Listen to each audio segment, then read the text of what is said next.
Good morning. We're out on a beautiful morning. We have glass calm conditions, which are nice to be on the water, but it often has a very tough bite. So we're going to get out. I'm going to show some calm water tactics to make sure that you can go out and catch some good fish even when the water's glassed out. We're in Tampa Bay, a very high pressure area, and when the water is glass calm, the fish can be very, very spooky. So we have to adjust and make sure that we use the right lures the right way. So we're starting, and a big part is lure selection. Normally I'd be throwing a loud topwater now just to get attention, but with it being so calm, I'm gonna just go straight to this paddle tail. This is the Mulligan 4-inch paddle tail.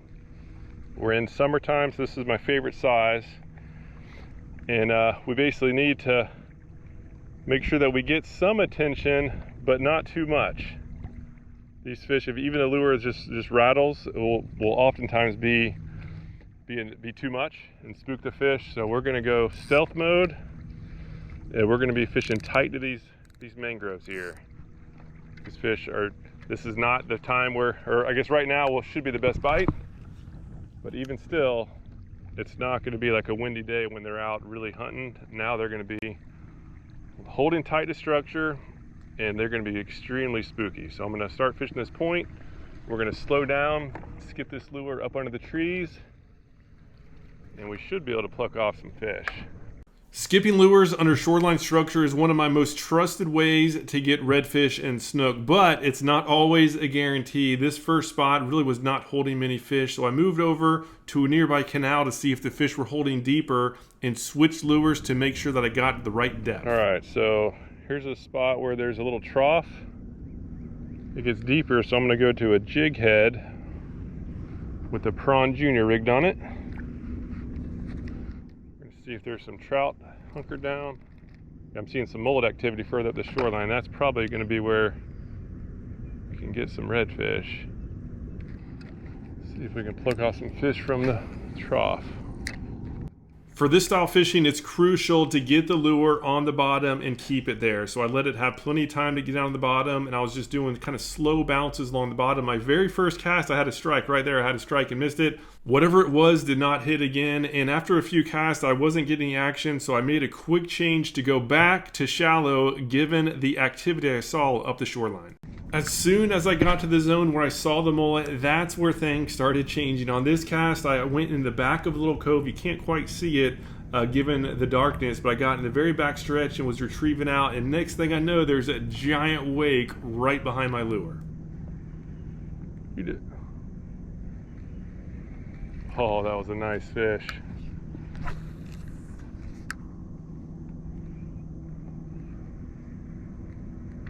A big old wake.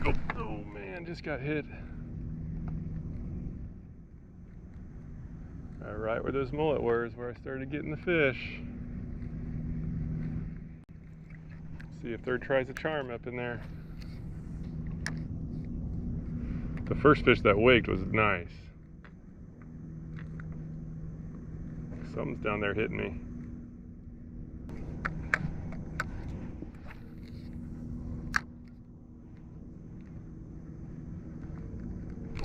Over here, got him. That's something. Ooh. All right, this might be a red. Yep, little redfish. So first fish of the morning. Yeah, just skipping the Mulligan up around under these mangroves. And the first, I just had a bigger fish follow it. So we're gonna slow down. Stay as quiet as possible. And let's see if we can get that big one to eat. It's a nice looking red. Fun size red to start off the morning. Mulligan right there perfectly, right in the button. All right, so I just released that redfish. We're gonna go right back into that same spot. Seem to be multiple fish up in there. Probably spooked with a commotion, so we'll give it a few casts and then keep working our way down.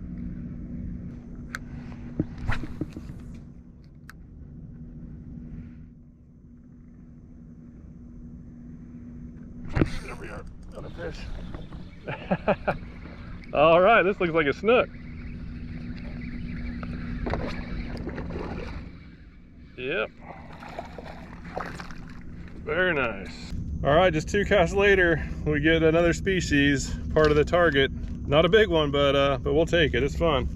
All right, so getting the lure weedless again, checking the lure, make sure it's weedless. Leader check, all's looking good. Let's see if we can do that again. It's always thrilling getting those stumps up under the trees.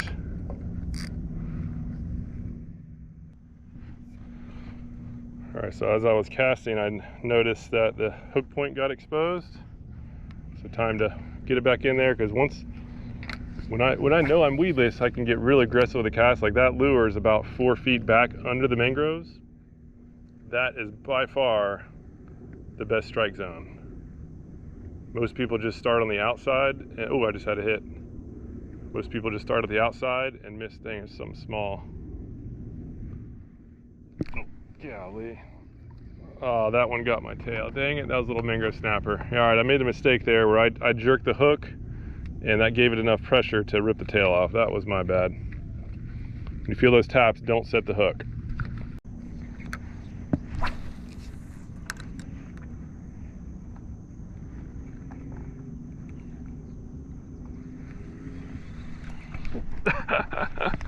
That's hilarious. I had a weed on my lure, a little mangrove piece, and I was reeling real fast, and this snook came up and smacked it. That's funny. He did not want to take no for an answer. All right, fish just hit right there in casting range. Always love when that happens because they'll usually hit the lure.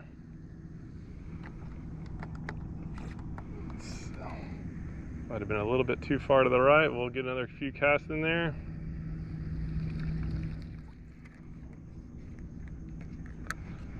Sounded like a snook.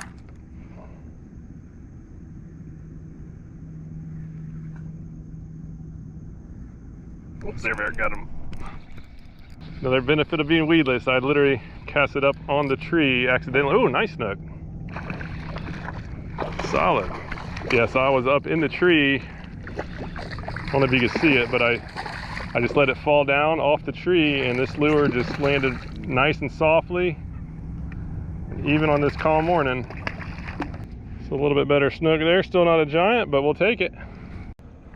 All right, so just let that snook go, and I had to change my battery in the GoPro. Whenever you get a fish from under a mangrove, it's always smart to get some more casts in that same zone, because oftentimes there'll be others with it.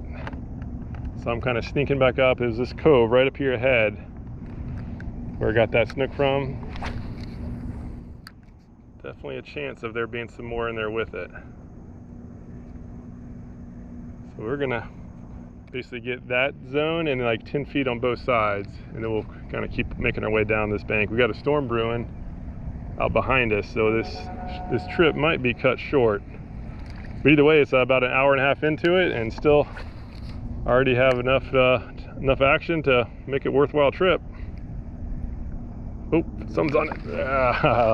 Oh my gosh, look at this little thing. That's crazy. Check out the size of this snook. Might be, whoa, sorry there, little buddy. Now that was a small fish.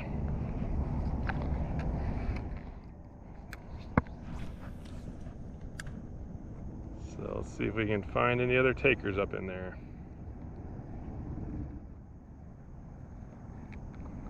That was a crazy small fish. If that thing keeps eating like that, it's going to be a very big snook soon.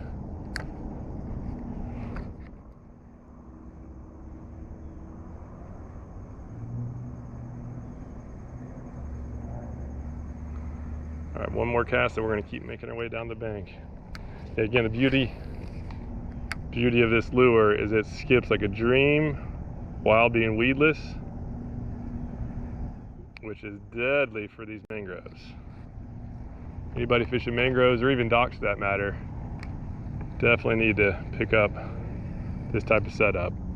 So we're back at the ramp, and in case you're wondering what I was using, here's the setup that caught pretty much all the fish. I believe actually all the fish. It is the Mulligan, 4-inch Mulligan, a Haas Helix hook, 3/0 with the 1/8 ounce weight. The rod is the slot machine. This is our premium rod. This thing is amazing. It casts like a dream. And then the reel is the Otis 2500, and that one is loaded up with 10-pound braid. And the leader lines, I have a 30-pound bite tippet just in case I hooked into a big snook. And then this top section, the main leader, is 20 pounds. And this is the setup I had in case I came across some juvenile tarpon. This is the Prawn Junior on the same hook, which is my favorite juvenile tarpon setup. The rod is the new Slam Stick Traveler. This is that travel rod that actually behaves and feels like a single piece. That's awesome. Same reel, same line, just different lure. And then this is what I switched to for a little bit to see if I could trigger some bites once those fish were a little bit more lethargic. This is the Polk County Tweaker on that slot machine rod, and again, same Otis 2500 reel. And this one has 8-pound braid for those finesse fish. But that was it. Yeah, the core goal was really just to use lures like these that aren't too loud, and got into some great action, had a ton of fun. Unfortunately, didn't get any really big fish, but at least got into some action. And it's not even 9 o'clock, and I've already had some fun time on the water, and now time to go do some work. If you need any of this equipment, it's all at fishstrong.com, and we have a summer lures bundle where it's really the 4 lures. If you just have those 4 lures, you're gonna do great, whether it's calm like we had today, or when it's rough and windy like we oftentimes have during the summer. If you want that bundle, link down below. We guarantee that the lures work. If somehow you don't think they're awesome, just let us know and we'll refund the money, no questions asked. Most importantly, if you're having trouble catching fish, it's probably because you're having trouble finding the fish. That's where our Insider Club comes into play. We specialize in helping saltwater anglers find and catch more fish than ever before, or you get your money back. We have software that'll help you know exactly where the fish are gonna be, and all members get discounts on all the tackle that we use and recommend. Most members actually more than pay for the membership simply from tackle savings that they get. So more about that, go to saltstrong.com. Otherwise, thank you so much for your time and watching. Hope to see you again soon.